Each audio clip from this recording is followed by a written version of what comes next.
C'est Réma. Dieu est ici, sur Réma, qui veut être connu. Bienvenue chers téléspectateurs à votre programme de méditation, c'est le Réma de vie. Nous sommes dimanche le 12 novembre 2023 et nous sommes avec le docteur Lizzie Johnson Suleiman. La lecture de la Bible, nous lisons Zacharie le chapitre 10, 11 et 12. Et le thème de cette méditation c'est « Il est le même Dieu », la partie 2. Le texte dit « Jésus-Christ est le même hier, aujourd'hui et éternellement ». Hébreux chapitre 13, le verset 8.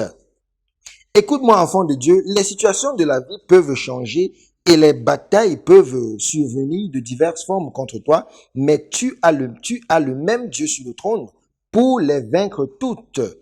Pourquoi es-tu soucieux et troublé quand les challenges de la vie te confrontent, alors que tu as un Père qui ne change pas et digne de confiance pour t'aider à tous les ajustements. Un Père qui ne change pas et digne de confiance pour t'aider à tous les assujettis.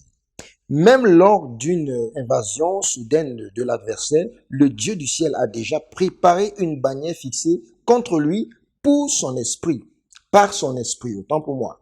Il déclare dans Ésaïe chapitre 59, verset 19, que « On craindra le nom de l'Éternel depuis l'Occident et sa gloire depuis le soleil levant, quand l'ennemi viendra comme un fleuve. L'Esprit de l'Éternel le mettra en fuite. » Ta connaissance de qui Dieu est compte pour que tu jouisses de victoires éblouissantes dans les batailles de la vie.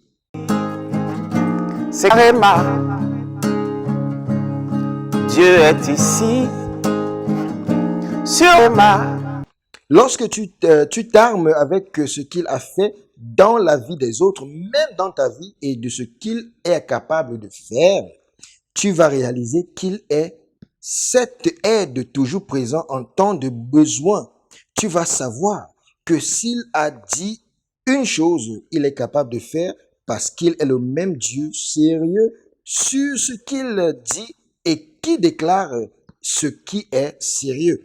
Car il dit et la chose arrive, il ordonne et elle existe. Psaume chapitre 33, le verset 9. Donc, bien que Goliath soit apparu dans une forme différente de l'opposition que Daniel avait déjà conquis, David le considéra comme le même adversaire vaincu. David le considéra comme le même adversaire vaincu qui s'était levé contre le troupeau de son père, à savoir comme un lion et un ours. Il s'est vanté de l'habileté émerveillante du même Dieu qui l'a délivré des gifles de lion et de l'ours, et qu'il le délivrait aussi des mains de cet incirconcis Philistin. Ton problème est que tu te laisses distraire par les défis devant toi, au lieu de te focaliser sur ce même Dieu qui est capable de faire au-delà de toute mesure de ce que tu peux penser ou demander dans Éphésiens chapitre 3, le verset 20.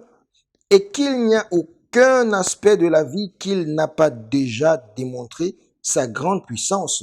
Dans la dite situation où tu te trouves, il va se montrer pour toi. La prière dit, mon Père, pendant que je prie, merci, car je sais que tu vas te montrer pour moi dans cette situation. Bien-aimés, mentionnons des situations où nous attendons la main puissante de Dieu parce que Dieu est au point d'agir. Amen. C'est Réma. Dieu est ici, sur Réma, qui veut être connu.